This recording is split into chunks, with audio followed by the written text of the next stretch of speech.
이 자리에 나와 예배한 우리 모든 성도님 한 분 한 분이 하나님께서 주시는 은혜와 성령의 비를 마음껏 받으시고 몸에 적시시기를 주님의 이름으로 축원합니다. 아멘. 과거 우리나라에 일제 강점기의 시절이 있었는데 그때 우리 국민들 이 땅에 살았던 우리 국민들의 바람이 뭐였겠습니까? 주권 회복이었겠죠. 광복. 이 주권을 회복해서 우리의 독립된 국가와 민족을 이루기를 원한다 하는 부분이 그때 당시에는 이 나라 국민들의 가장 큰 바람이었을 겁니다. 또 광복 이후에 원하지 않게 남과 북으로 나눠지게 되고 또 수년 후에 6.25 전쟁이 일어나서 많은 사람이 고통당하고 죽고 또 어려움을 당하게 됐고 또 휴전선이라는 선을 그어서 분단 국가가 되고 말았는데, 분단된 남과 북을 볼 때에 우리 국민들의 바람은 자유, 평화, 통일이었습니다. 저 어릴 때만 해도 우리의 소원은 통일, 꿈에도 소원은 통일, 이 노래를 정말 많이 불렀는데 언젠가부터 이 통일에 대한 개념과 생각들이 사라졌죠. 방공 포스터 대회, 또 이런 어떤 대회들도 많았고 나는 공산당이 싫어요라는 이런 내용으로 우리 아이들에게 자유민주주의 국가에 대한 정체성을 심겨줬었던 그런 시절이 있었어요. 그리고 우리는 적화통일이 아니라 자유, 평화통일을 추구한다는 이런 노선과 가치까지 저희가 공유했었던 그런 시대가 있었는데, 지금은 통일을 얘기하면 굳이 왜 저 북한의 가난한 나라를 우리가 껴안아서 굳이 왜 통일을 해야 되냐라고 얘기하는 시대가 되어가고 있습니다. 이제는 이렇게 많은 변화가 일어나게 됐는데 주권이라고 하는 것도 그죠? 너무너무 중요한 거고, 주권이 없으면 나라가 없는데 주권의 중요성도 희석되고 있는 시대를 살아가고 있고 통일의 필요성도 잊어가고 있는 시대를 저희가 살아가고 있습니다. 이유는 뭐겠습니까? 정체성이에요. 이유, 정체성, 나라와 민족의 정체성. 이 정체성을 자꾸 잃어가게 될 때에, 국가와 민족의 정체성이 흔들리게 될 때에 국민의 일원으로 있는 한 사람 한 사람의 마음 가운데 굳이 주권, 정치인들이나 하는 거지, 대통령이나 하는 거지, 나 같은 사람이 어느 대통령이 있든 어느 나라가 정부가 세워지든 무슨 상관이냐, 이런 마음으로 마치 국가를 팔아먹는 매국노 같은 그런 심정을 가질 수도 있고요. 또 분명히 우리 민족인데도 불구하고 통일 굳이 해야 되냐 하는 마음에서 우리 민족성을 잃어버린 가운데 혼돈 가운데 빠지면은 저희가 이렇게 모든 게 편협하고 자기밖에 모르는 생각 가운데 큰 걸 보지 못하게 된다는 거예요. 나라는 존재, 나는 어디에 소속되었고 왜 살고 있고 이 땅에 태어난 이유와 목적이 뭐냐라는 면에서 목적의식, 사명, 이런 부분도 다 사라졌죠. 여러분 어릴 때 우리는 민족 중흥의 역사적 사명을 타고 이 땅에 태어났다, 외우지 않았습니까? 그런 어떤 사명감, 우리의 어떤 민족성, 이런 여러 가지들이 혼돈 가운데 빠지면 흐트러져요. 근데 이게 한 명 한 명이 별거 아닌 것 같은데, 그 한 명 한 명이 다 흐트러지면 한 명이 또 다른 한 명, 또 다른 한 명, 또 다른 한 명이 돼서 그 한 명의 부정적 영향이 옆에 이웃들, 친구들, 동료들에게 계속 퍼져나간다 생각해 보세요. 암 같은 존재가 되어서 금방 그 공동체를 무너뜨릴 수 있는 위험성을 가지게 된다는 겁니다. 자신의 안위만을 서로 내세우면서 공동체를 혼란에 빠뜨릴 수밖에 없다는 거예요. 오늘 본문에 이 유다 백성을 저희가 잠시 볼 건데, 이 유다 백성들은 마치 우리가 일제 강점기 때 주권 회복에 대한 바람을 가지고 있었던 것처럼 이 사람들은 오랫동안 정치적 독립을 갈망하면서 살고 있었습니다. 그런데 하나님께서는 너희들 나라를 이루고 싶냐? 너희들만 모여서 주권을 회복해서 살고 싶냐? 그게 다냐? 나는 그 이상의 것을 주고자 하는데, 나는 그 이상의 것을 너희들에게 전해줄 것인데 하나님께서는 정치적 독립 그 이상의 것을 유다 족속과 백성들을 위해서 준비하고 있었거든요. 근데 유다 백성들은 그저 정치적 독립 갈망 여기에만 목을 메고 있었다는 거예요. 제가 이 스가랴서를 보면서 교회 공동체라는 면에서 자꾸 접목해서 말씀드리잖아요. 그리고 한 사람 한 사람은 교회의 일원입니다 하는 면에서 얘기하고 있는데, 오늘 본문에도 유다라고 하는 유다 지파, 유다 족속, 유다 백성, 이 사람들을 이 백성이라고 얘기하면 크게 한번 봤을 때 교회로 보세요. 교회. 이 교회에 대해서 하나님께서 주시고자 하는 하나님의 은혜, 하나님의 준비된 예비된 은혜가 있어요. 근데 이 유다 백성이 정치적 독립을 갈망하는 것처럼 유다 족속, 이 시대의 유다 족속, 이 시대의 유다 백성으로 있는 우리 교회들이 어떤 부흥, 교회의 부흥, 교회의 영적, 외적, 내적 부흥, 그래서 우리가 하나님 나라를 이뤄서 복음을 더욱더 열심히 전하기 위한 부흥, 이런 부흥이라면 다행인데, 교회라는 곳에 모인 이 시대에 많은 교인들이 그런 부흥도 아니고 정치적 독립도 아니고 그냥 자기밖에 모르는 종교성, 그 종교성을 가지고 도깨비 방망이처럼 하나님을 잘 다독거리고 거래하고 하나님을 잘 이용해서 내가 이 땅에서 돈 좀 벌고 건강하고 복 좀 받기를 원한다 하는 마음으로 와 있다면 이거는 전혀 하나님과 맞지 않는 길을 가고 있는 거예요. 하나님은 그 길을 얘기하고 있지 않거든요. 지금 정치적 독립을 얘기하고 있는 유다 백성들에게도 나는 그 길을 얘기하지 않는다고 얘기하는 것처럼, 나는 그 이상의 것을 너에게 주겠다고 말하는 것처럼, 하나님 아버지의 뜻과 하나님께서 우리를 향한 그 마음, 이걸 우리가 헤아려야 되는데, 우리는 그냥 그저 자신의 정체성, 사명을 다 잃어버리니까 그저 나의 복, 나의 어떤 기복적인 이 세상에서의 물질에만, 건강에만 눈이 멀어 있다는 거예요. 하나님께서 지금 그 이상의 것, 내가 내 백성에게 그 이상의 것을 주겠다고 얘기하실 때 정말 이걸 받기 위해서 준비되고 필요한 건 뭐냐면, 이 백성이 자신이 어떤 존재인지 자신에 대한 정체성 그리고 자신의 자아상이 회복돼야지만 받을 만한 거예요. 받을 만하지 못한데 그 받지 못한 자에게 줘본들 뭐 하겠냐는 거예요. 여러분, 이 대구에는 그런 말이 있습니까? 개발의 다갈 있습니까? 저희 부산에서는 개발의 다갈이다 이런 얘기를 있었는데, 이 개발의 다갈이 뭔지 아시죠? 예. 개한테 달걀을 주면은 개가 툭툭 갖고 놀다가 뭐 하겠습니까? 깨트린다는 거예요. 개발의 달걀, 다갈 개발의 다갈이다 이러는데, 그 개발의 다갈은 개가 달걀에 대해서 쓸 줄도 모르고 달걀의 의미도 모르고 달걀을 어디에 사용하는지도 모르는데 달걀을 줘본들 개는 그 달걀을 사용할 줄 모릅니다. 결국 내가 어떤 존재고 어떤 정체성이냐에 따라서 나한테 필요한 거는 다르다는 거예요. 정말 하나님의 백성이고 하나님의 자녀로 있을 때 닭 아래 주시든 거위 아래 주시든 뭘 주시든 하나님의 백성으로서 그 사명 가운데 주신 것을 바르게 사용할 줄 알지, 내가 개 같은 존재, 내가 짐승 같은 존재로 있다면 뭘 줘본들 아무 의미가 없다는 거예요. 하나님께서 너희가 정치적 독립, 너희가 이 땅에서의 부흥, 너희가 이 땅에서의 건강, 너희가 이 땅에서의 어떤 부귀영화, 나는 그 이상의 것을 준비하고 있는데 라고 얘기했을 때, 우리가 이걸 받기 위해서 그러면 나는 누구냐? 나는 여기 왜 왔냐? 이런 자신의 분명한 정체성과 자아상을 회복하고 있어야지만 하나님께서 주실 때에 그걸 받아서 마음껏 사용하고 쓸 수가 있는 거예요. 그리고 하나님께 칭찬을 받게 되는 거죠.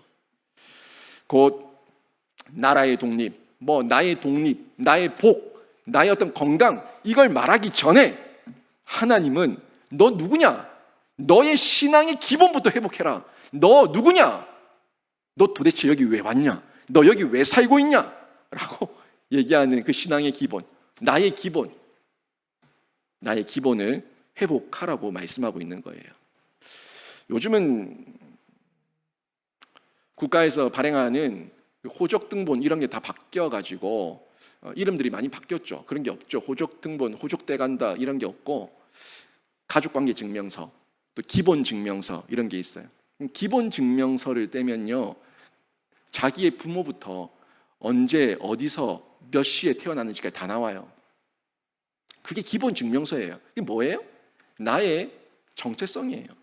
나의 뿌리가 누구고 나는 어디서 몇 월 며칠 몇 시에 누구로부터 태어났냐? 기본, 가장 기본, 이 기본을 회복했을 때에 하나님의 자녀로 하나님이 주시는 복을 받아서 하나님의 뜻대로 사용하며 하나님의 영광을 드러낼 수가 있는 겁니다. 혹시 여러분이 회복되기를 원하는 게 있죠? 저 모두가 있습니다. 내 삶 가운데, 내 인생 가운데 회복되기를 바라는 그 회복의 내용들이 있는데, 건강이 회복되기를 바랍니다. 경제력이 회복되기를 바랍니다. 관계가 회복되기를 원합니다. 여러 가지 인맥이 회복되기를 바랍니다. 여러 가지 여러분이 바라는 그런 회복의 바람들이 있겠지만, 오늘 말씀을 듣는 가운데 여러분이 하나님께 회복을 구하는 그 외적인 내용보다 먼저 여러분의 기본, 신앙의 기본을 먼저 회복하는 은혜가 있기를 주님의 이름으로 축원합니다. 그때 우리가 하나님 앞에서 받아야 되는 게 하나님의 비예요. 하나님 앞에서 받아야 될 비, 교회가 구해야 될 비입니다. 이 교회의 일원, 교회, 그들이 그 받아야 될 비가 뭔가에 대해서 오늘 본문이 알려주고 있는데요. 1절 말씀을 보세요. 1절 보시면 봄비가 올 때에 여호와 곧 구름을 일게 하시는 여호와께 비를 구하라. 무리에게 소낙비를 내려서 밭의 채소를 각 사람에게 주시리라. 여기 보니까 구름을 일게 하시는 여호와의 비를 구하라. 그러면 소낙비, 갑작스러운 비죠. 하늘이 메말라 있더라도 내가 갑작스럽게라도 소낙비를 내려서 너희 밭에서 채소가 수확되게 해서 각 사람에게 주겠다라는 하나님의 기적적인 언약, 메시지를 전해주고 있는데요. 신앙을 가지고 기도할 때 이루실 줄 믿고 기도하는 사람이 있어요. 근데 별일 없겠지만, 내가 기도해 본들 별일 없겠지만 안 하면 찝찝하니까 의무적으로 기도하는 사람이 있어요. 기도할 때 하나님께서 이루실 줄 믿습니다 라는 이 확신 가지고 기도하는 사람, 그리고 찝찝해서 안 하면 찝찝하니까 안 되겠지만 그냥 흉내라도 내자 하는 모습으로 기도하는 사람, 이런 두 종류가 있다는 얘기인데, 상황이 어렵고 아무것도 보이지 않으니까 기도하는 거예요. 기도는요, 내가 할 만해서 될 건데, 내가 하면 될 건데 기도하는 게 아니라 내가 할 수 없으니까, 내가 못하니까, 상황이 어렵고 아무것도 안 보이니까 하나님께서 도우시기를 원합니다 하는 하나님을 향한 의지를 가지고 하는 게 기도예요. 근데 기도할 때 하나님께서 도우실 줄 믿습니다라는 기도를, 믿음을 가지고 기도를 해야지, 안 되겠지? 안 되겠지만 그냥 한번 해보자, 그냥 흉내라도 내자 하는 마음으로 기도한다면 안 함만 못하겠죠. 어렵고 아무것도 보이지 않으니까 기도해 본데 소용없다, 기도하지 마라, 이런 경우는 기도의 의미조차 전혀 모르는 아주 무지한 말이고요. 아니, 어려우니까 아무것도 안 보이니까 그러니까 기도하자예요. 근데 어려우니까 아무것도 안 보이니까 그냥 기도하지 마라, 이거는 기도의 의미, 하나님에 대한 속성, 하나님이 어떤 분인지 전혀 모르는 아주 무식한 사람의 말이에요. 이 무식을 떠나서 하나님의 지혜와 지식으로 충만해지고 하나님이 어떤 분인지 깨달아지면은, 나는 못하지만 하나님은 능히 하실 수 있는 분이니까 하나님께 묻자, 하나님께 구하자, 하나님께서 도우시면 하나님께서 하실 줄을 믿습니다 하는 믿음으로 기도를 하게 되는 거예요.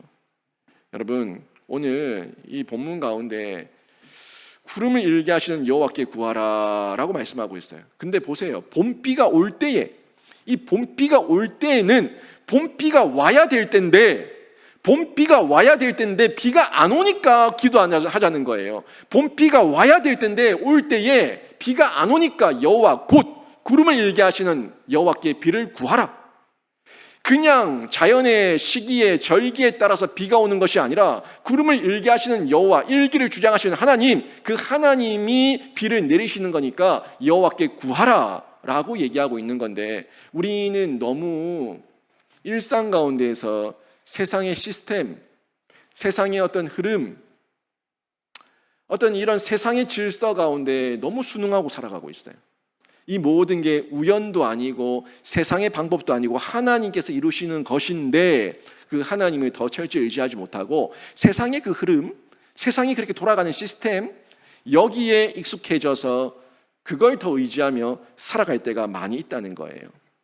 요게 가나안 땅을 살고 있었던 가나안 7족속들이 가지고 있었던 가치관이었습니다. 그들은 자연의 흐름에 따라서 비가 온다고 생각을 했고, 또 일부는 그 가운데서 비를 주관하는 바알이라고 하는 신이 비를 주관한다고 생각을 했어요. 그 속에 이스라엘 민족이 출애굽한 이후에 정복하고 들어갔는데, 정말 그들의 문화와 정신세계와 그들의 문명과 그들의 가치관을 정복해야 되는데 그건 정복하지 못하고 땅만 정복한 거예요. 그러니까 그들이 얘기하는 그 소리를 듣는 가운데 그들에게 점령을 당해버렸어요. 뭐가요? 정작 자기들이 그 문화 가운데 점령을 당해버렸어요. 땅은 밟고 있을지 모르겠지만 점령을 당해버렸어요. 한국 교회가 이 대한민국 가운데 너무 많은 교회들이 있지만 너무 많은 땅을 차지하면서 이곳 가운데 몇백만, 천만의 성도라 얘기하면서 마치 최고의 종교인 것처럼, 최고의 어떤 종파인 것처럼 자랑하고 있지만 아니요. 도리어 세속 가운데 먹혀버렸어요. 그 세속의 문화를 정복하지 못한 거예요. 그들을 따라가는 거예요. 누가요? 이스라엘 민족이. 어디서요? 가나안 땅에서. 그래서 그들은요, 하나님께 기도하지 않았습니다. 여러분, 오늘 이 본문 가운데 구름을 일게 하신 여호와께 비를 구하라, 이 메시지를 볼 때 우리가 번뜩 떠오르는 한 명의 인물이 있지 않습니까? 엘리야 선지자를 생각나게 한다는 거예요. 엘리야 당시에 그 사람들은 다 바알에게 기도하고 있습니다. 바알에게 제사 지내고 바알 앞에서 비를 달라고 자신의 몸까지 자해를 하면서 그렇게 구슬하듯이 자신들만의 제사를 지내고 있었던 거예요. 이스라엘 민족은 그 가나안 땅에 자기들은 뒤에 들어온 사람들이고 이 사람들은 이미 살고 있었던 사람들이니까 가나안 땅의 문화, 가나안 땅의 어떤 자연적 흐름, 그 모든 것들은 이 원주민이었던 가나안 족속들이 더 잘한다 라는 생각에 자신의 하나님, 그 구름과 비를 주관하신 하나님을 의지하지 않고 그 사람들을 따라갔어요. 그래서 엘리야가 너희는 우물쭈물하지 말고 너희들이 하나님께 구할 것인지 바알에게 구할 것인지 지금 결단하라고 얘기했을 때 그들은 결정하지 못합니다. 우물쭈물하고 있어요. 농사 전문가들인 가나안 사람들이 비는 바알이 주는 거라고, 비는 자연의 원리에 따라서 우연히 내리는 거라고 그렇게들 이야기를 하니까 그냥 거기에 따라가고 있었어요. 그런데 엘리야가 그렇지 않다고 말하죠. 아니야, 그렇지 않아. 내가 기도하면은 3년 반 동안 비를 하나님께서 끊으실 거야. 비를 주지 않으실 거야 라고 얘기했어요. 그랬더니 이 많은 사람들이 설마 내기하자, 니하고 내하고 내기하자 라고 얘기하며 바알가세라를 섬기는 850명이 모여들고, 그리고 850대 1 엘리야 혼자서 맞짱을 뜨게 되는 이런 일이 벌어지지 않습니까? 다 이스라엘 민족들도 거기서 우물쭈물하며 어느 쪽에 서지 못하고 있을 때에 설마 비가 오겠냐, 비가 그치겠냐라고 했을 때에 정말 엘리야가 기도하니까 비가 멈췄고, 엘리야가 다시 하나님께 기도하니까 3년 반 동안 멈췄던 비가 다시 와요. 폭우같이, 억수같이 비가 쏟아지는 거예요. 너무 이해할 수 없는 일이 벌어지게 된 거죠. 그런데요, 이 일은요, 우연도 아니었고요, 자연의 어떤 원리와 원칙도 아니었고, 바알이 한 것도 더더욱 아니었고, 엘리야가 하나님께 기도하니까 하나님께서 그 기도를 들으시고 하나님께서 응답하신 거예요. 엘리야의 기도, 하나님의 응답, 엘리야의 부르짖음, 하나님의 응답, 이 두 가지가 맞아 떨어졌던 겁니다. 엘리야는 확실하게 비가 멈추고 비가 올 거라는 믿음과 확신을 가지고 기도했고, 하나님께서는 그 믿음을 보시고 받으셔서 응답해 주신 거였어요. 이게 우리 성도들이 가져야 될 메시지예요. 내 감정, 내 생각, 내 탐욕, 내 인기대로 기도하는 것이 아니라, 엘리야는 하나님께서 주신 말씀대로 기도했어요. 언약을 붙들고 기도했어요. 내 생각이 아니에요. 하나님의 말씀이에요. 언약이에요. 이 언약을 붙들고 기도할 때에 언약대로 하나님께서 응답해 주셨던 거죠. 이 사건을 통해 가지고 이스라엘 민족은 농사 전문가가 이 가나안 족속들인 줄 알았는데, 비를 주관하는 건 바알신인 줄 알았는데, 자연의 원칙과 원리에 따라서 비가 오는 줄 알았는데, 이 모든 게 아니구나, 하나님께서 비를 주시는 분이구나 하는 걸 그제서야 다시금 터득하고 생각하고 새기게 되는 거예요. 거기다 이방 사람들이었던 이 이방 사람들까지도 하나님께서 응답하시는 거구나, 하나님께서 비를 내리시는 거구나 하는 걸 배우게 되는 거죠. 그리고 보세요, 오늘 스가랴서, 한참이 지난 이 스가랴서에 또 하나님께서 스가랴에게 말씀하시기를 그때처럼, 엘리야 때처럼 비를 구하라고 말씀을 하신다는 거예요. 근데 지금은 상황이 다릅니다.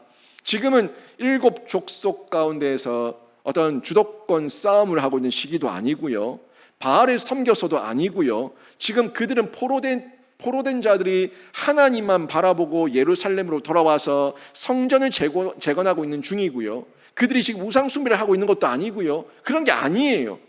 그런 엘리야 때 같은 가뭄이 있어서 그렇게 비를 구하라고 하나님께서 말씀하시고 있는 것도 아니에요. 지금 하나님께서 스가랴서를 통해서 비를 구하라. 이 비를 구하라는 이 비는 물리적인 비가 아니라 성령의 비, 은혜의 비, 하나님께서 너희들 심령에 부어주실 비, 이 비를 구할 것을 말씀하고 있고, 나는 너희들의 심령을 회복시키고 너희들의 모든 신앙 계대를 주관하며 너희들의 가문과 너희들의 모든 족속을 부흥케 할 그 성령의 비, 은혜의 비를 예비하고 있다라고 그 비를 구할 것을 요청하고 있는 겁니다. 지금은요, 은혜의 때예요. 지금은 말세지만 은혜의 때입니다. 말세의 때 이꼴 은혜의 때. 왜 말세의 때냐면 예수께서 오셔서 지금을 말세라고 얘기하셨어요. 마지막 때라고 얘기하셨어요. 그런데 지금은 은혜 받을 만한 때라고 말씀하셨어요. 지금은 구원받을 만한 때라고 말씀하셨어요. 그러니까 지금 마지막 때인데, 이 마지막은 하나님의 마지막 심판이 임하기 전, 아직까지 기회가 주어져 있는 때, 언제든지 하나님을 찾고 은혜 아래 나오면 구원받을 수 있는 때, 그러니까 말세의 때 이꼴 은혜의 때가 되는 거예요. 이 은혜의 때에 지금 이 과학 문명이 최고조를 달리고 있는 이 시대에 교회가 말씀의 기갈을 당하고 있습니다. 신자가 말씀의 기근 가운데 있습니다. 말씀이 없어서는 아니에요. 말씀이 없어서도 아니고, 라디오만 켜도, TV만 켜도, 앱만 켜도 모든 곳곳에서 차고 넘치는 설교와 말씀과 성경책과 성경 텍스트와 이런 말할 수 없는 성경의 홍수 시대를 맞이하고 있는데, 그런데 여기는 말씀의 기갈이에요. 말씀의 기근의 때예요. 왜요? 성경은 있는데 뭐가 없어요? 성령이 없어요. 성경의 텍스트는 차고 넘치는데 성령이 없어요. 여러분 귓가에 매주마다 매일마다 하나님 말씀이 귓가에 들려지고 있는데, 말씀은 들려지는데 깨달아지지가 않아요. 왜? 성령이 없어요. 말씀은 성령이 반드시 있어야지만 깨달아집니다. 성령이 역사하시고 조명하시고 내 마음 가운데 임하셔야지만 말씀이 깨달아지고 말씀이 풀어지는 거예요. 근데 지금 이 말세의 때, 은혜의 때에 성경은 이렇게 차고 넘치는데 기근이에요. 성경은 이렇게 차고 넘치는데 성령이 없어서 기근인 거예요. 여러분, 메마른 심령 가운데 여러분의 그 채워지지 않는 심령, 채워지지 않는 갈급함, 공고함, 외로움, 고독함 가운데 하나님 앞에 구하시는데, 먼저 여러분이 신앙의 기본을 가지고 하나님의 은혜의 비, 성령의 비를 구하시기를 주님의 이름으로 축원합니다. 이 비를 구할 때에 하나님께서 소낙비처럼 쏟아 부어 주실 줄로 믿습니다.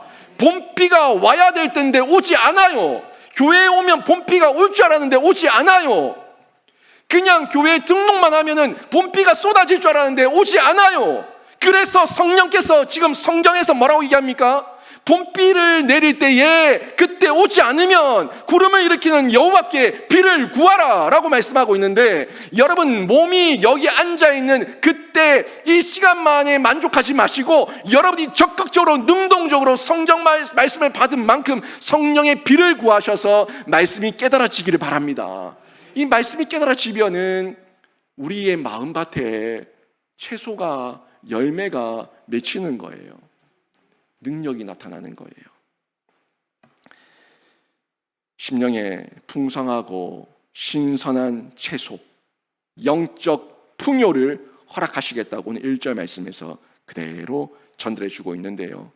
영혼이 잘 돼야지 범사가 잘 되는데, 여러분의 영혼에 성령의 단비, 은혜의 단비가 날마다 내려서 여러분 범사가 잘 되는 복이 있기를 주님의 이름으로 축원합니다.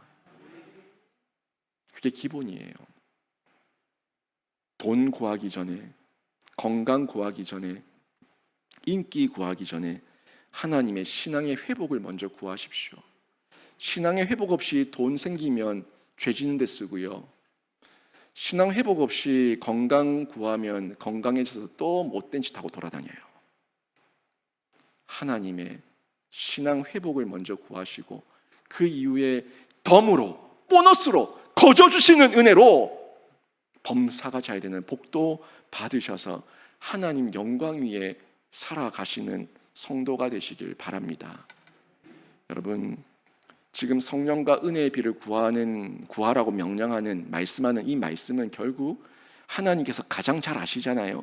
유다 백성들의 큰 결핍, 가장 큰 결핍이 뭔지 아시니까 꼬집어서 말씀하고 있는 거예요. 뭐예요?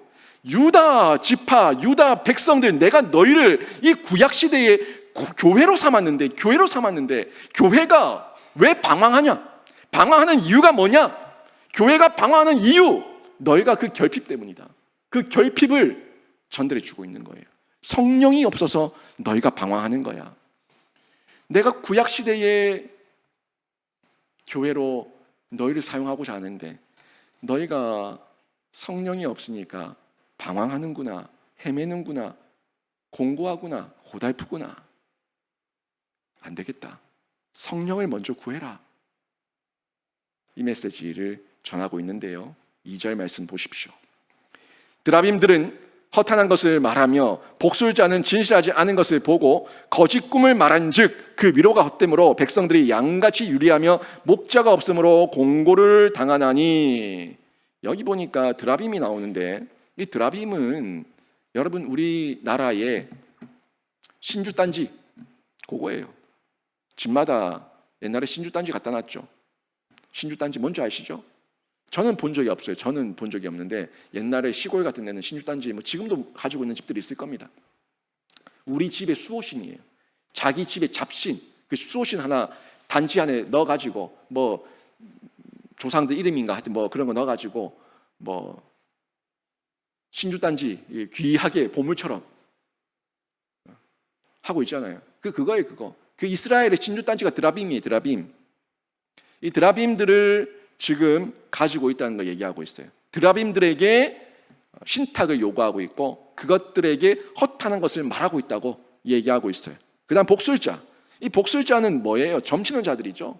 점치고 진실이 아닌 가짜 거짓말 말하는 인간들.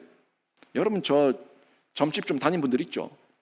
돈만 많이 주면 좋은 말 다 해줍니다.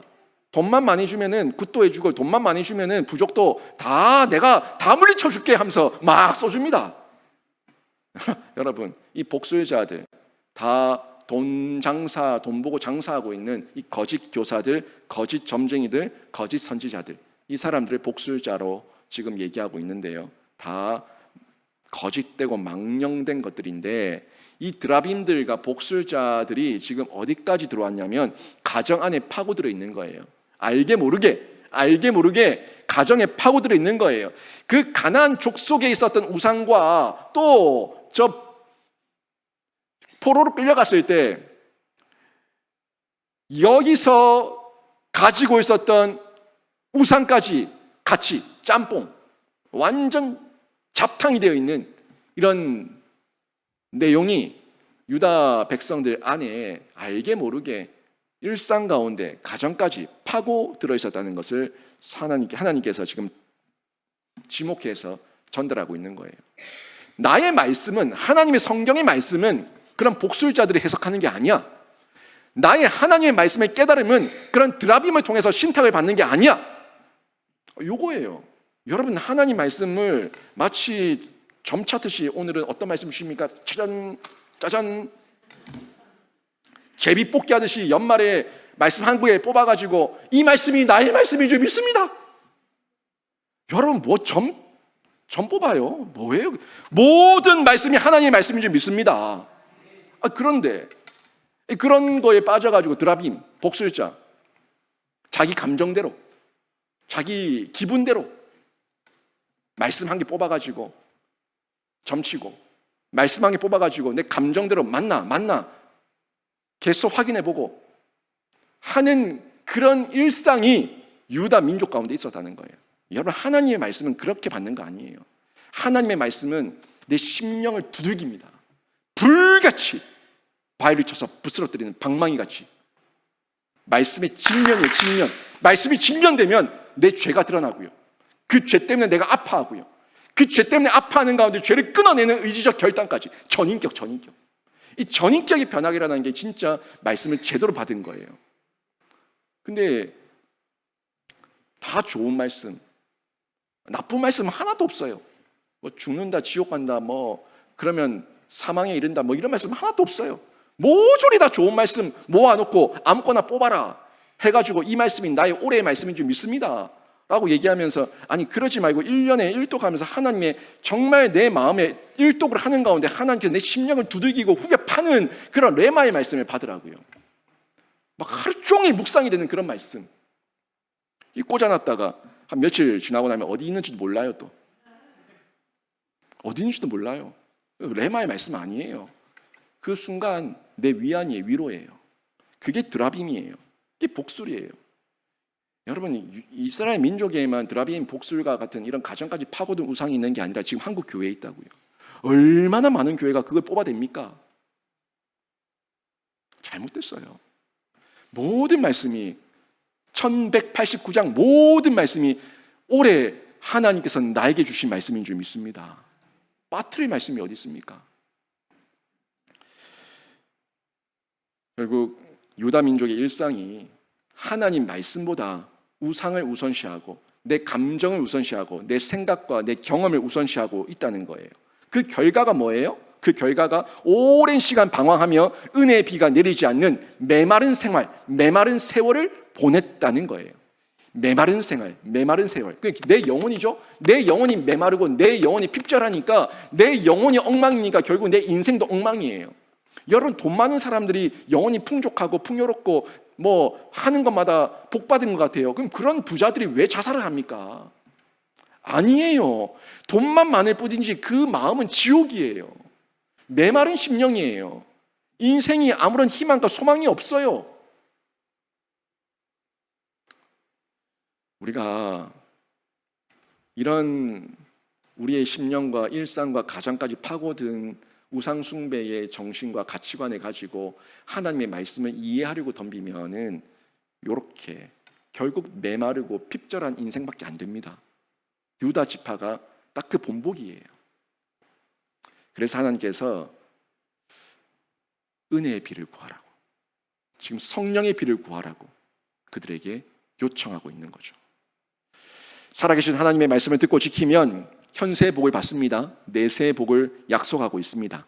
이 말씀을 지키지 않는 이유, 이 말씀을 지키지 않고 우상을 만드는 이유, 그 이유는 내 죄성과 옛 모습을 버리기 싫기 때문이에요.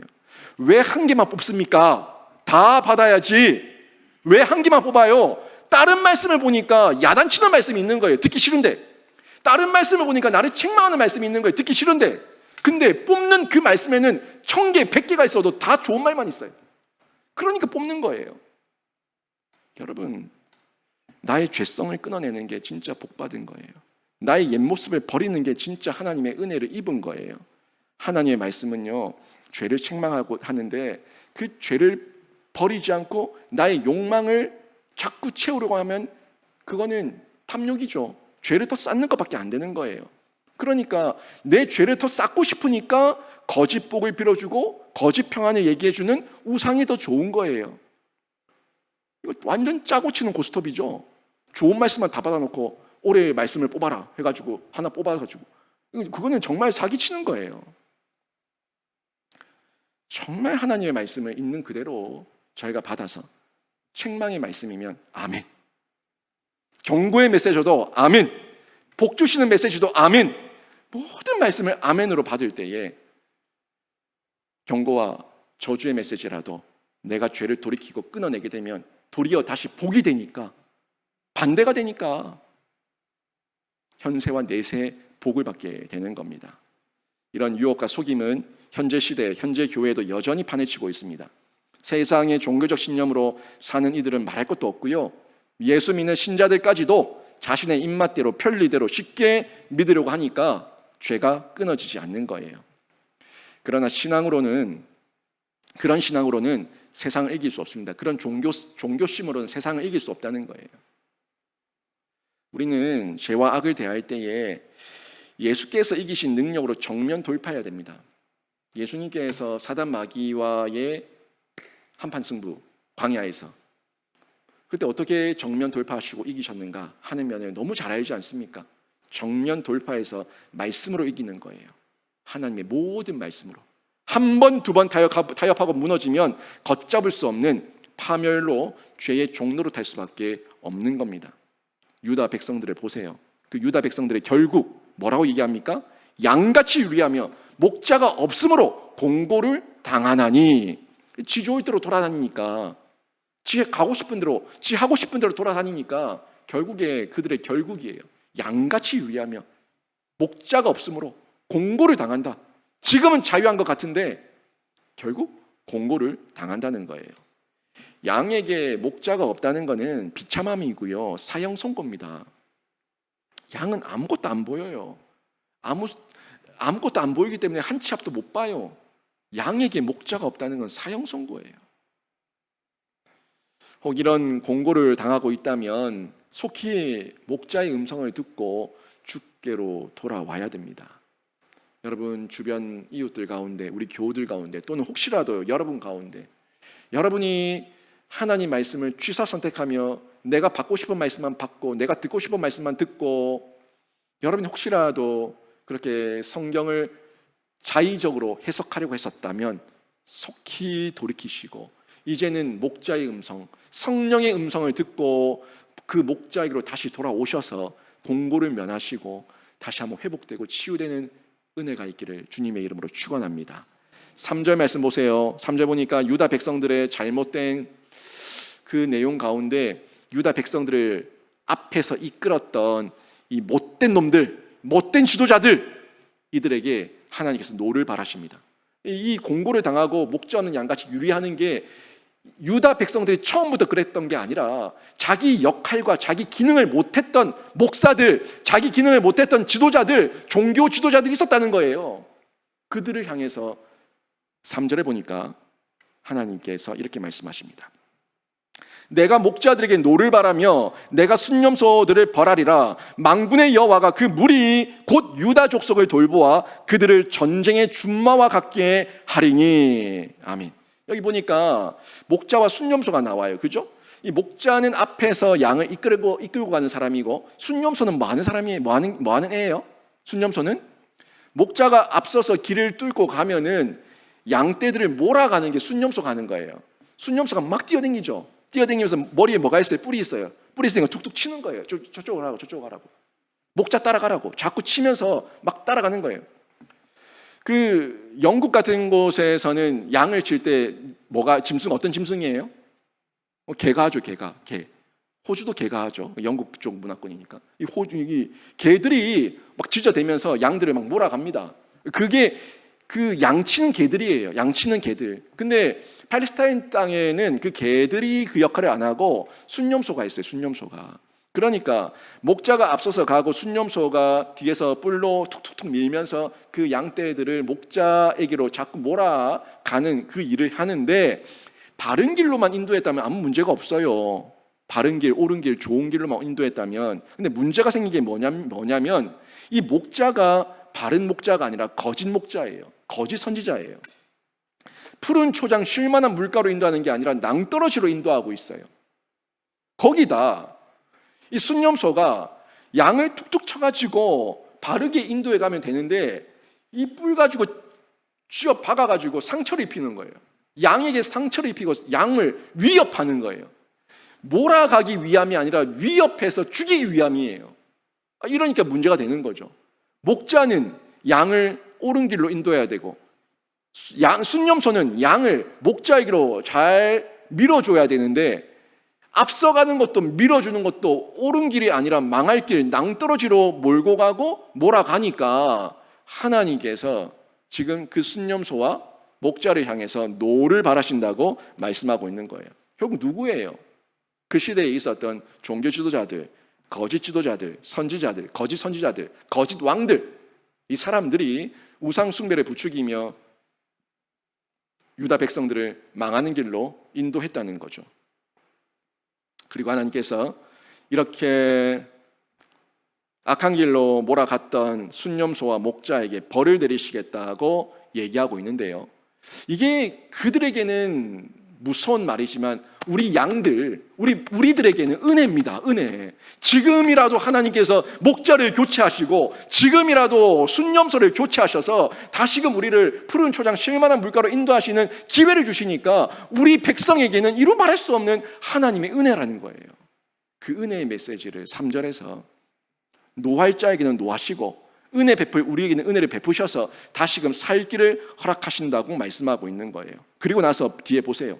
뭐라고 얘기합니까? 유다 족속을 돌보아 그들을 전쟁의 준마와 같게 하리니. 보세요. 지금 이 유다 족속, 이 양이에요. 유다 족속이 양을 이제는 하나님께서 전쟁에 사용하실 만큼 건강하고 힘있고 능력있고 하나님께 쓰임받는 준마와 같게 하시겠다 하는 메시지를 전해주고 있어요. 이 전에는요, 양이니까 끌려가는 대로, 가라는 대로 죽을지 살지 모를 질질 끌려갔는데 이제는 하나님의 성령이 깨달아지고 성령이 임해서 말씀이 이해되고 해석하고 나한테 하나님의 은혜와 능력이 나타나니까 이제는 전쟁의 준마처럼 세상에 뛰쳐나가서 또 다른 사람들의 영혼을 구원하고 그들을 예수께로 인도하는 이런 복음 전파자로 사용하신다는 거예요. 여러분, 한국교회를 잘 보세요. 정말 한국교회 양육 교육 훈련하지 않는 교회들, 여러분 다 이 양을 만들어놨어요. 양으로 끝내는 거예요.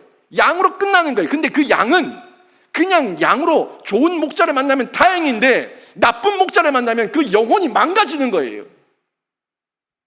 목사한 사람 때문에 교회 한 곳에 잘못 가서 이단에 빠지고 엉뚱한 상처를 입고 신앙을 버리고, 여러분 얼마나 그런 일이 많습니까?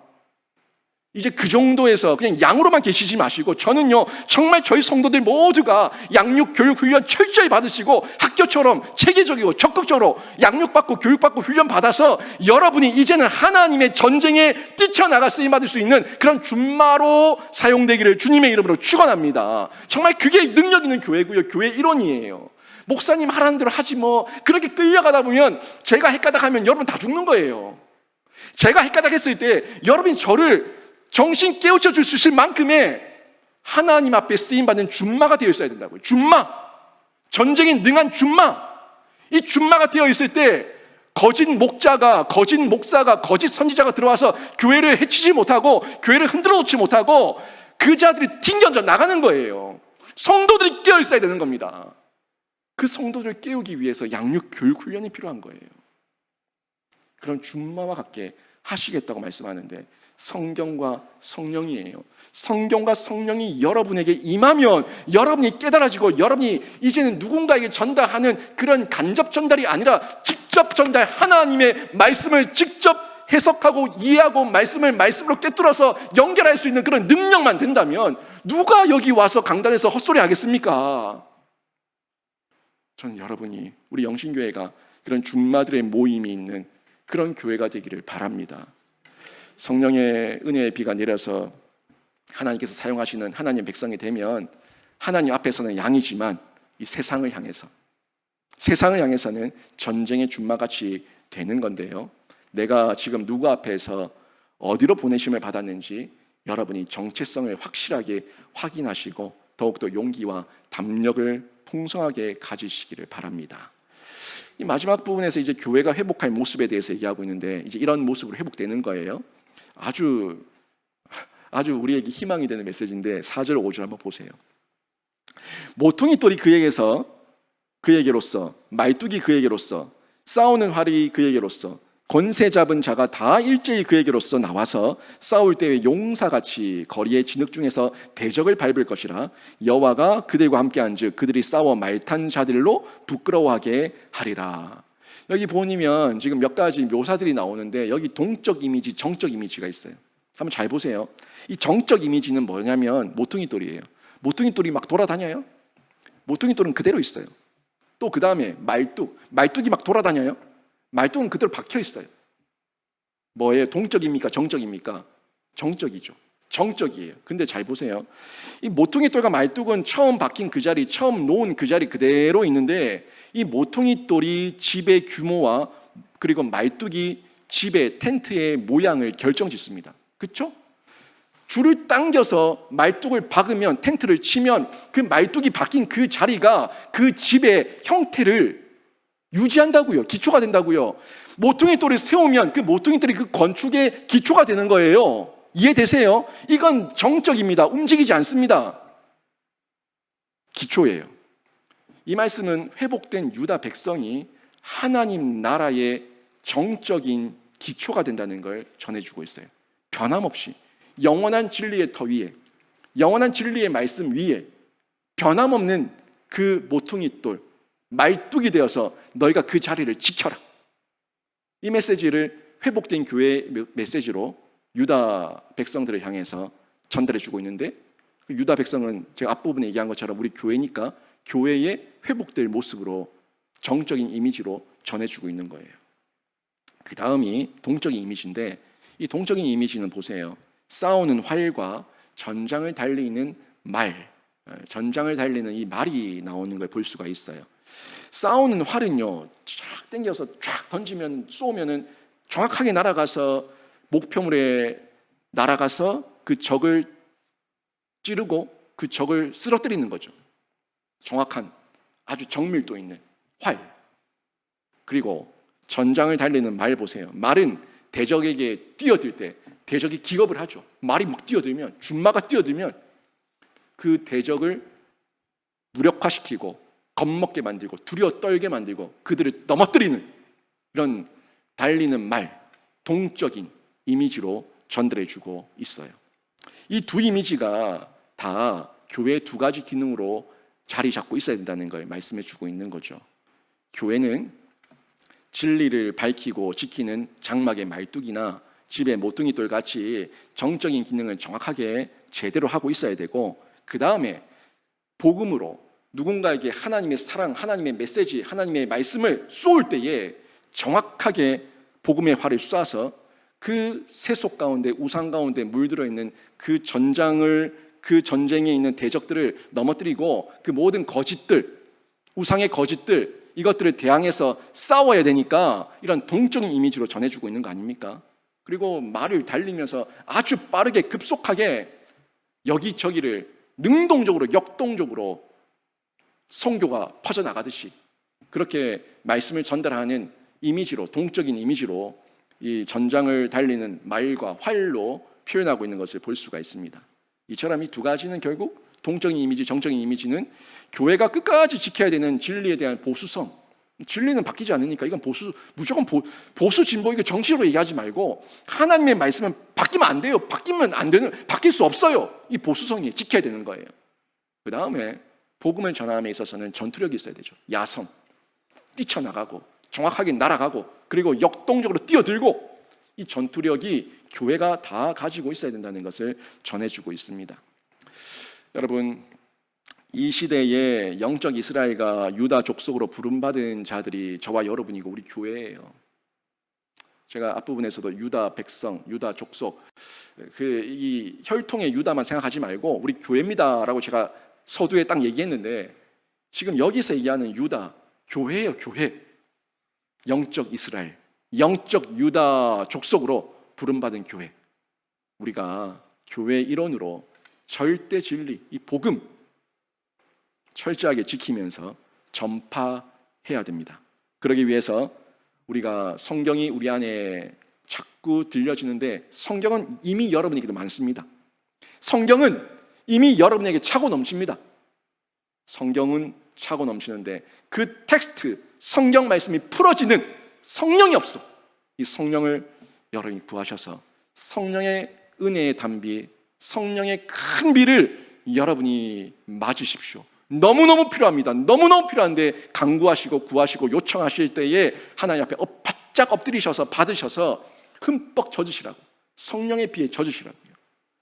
그리고 지금까지 나를 방황하게 했었던 그 원인과 대적이 무엇인지 분별하시면서 이제는 사람 보지 말고요, 귀가 얇아서 내가 성경을 이해하고 해석할 능력이 없어서 거짓말하는 거짓 메시지에 끌려다니지 마시고, 여러분이 이제 대목자장이신 예수 그리스도와 직접 연결되시고 연합되시고 접속되셔서 그 예수 안에서 여러분이 쓰임 받으시고 날마다 사는 은혜를 누리십시오. 그러면 교회는 성장하고 부흥하게 돼 있습니다. 대목자장 예수 그리스도 더욱 의지하셔서 놀라운 역전이 일어날 건데, 이 모퉁이돌, 말뚝, 싸우는 활, 전장을 달리는 말, 이런 말과 같이 여러 모양으로 다양하게 여러분이 크게 쓰임받는 교회의 일원이 되시길 주님의 이름으로 축원합니다. 아멘.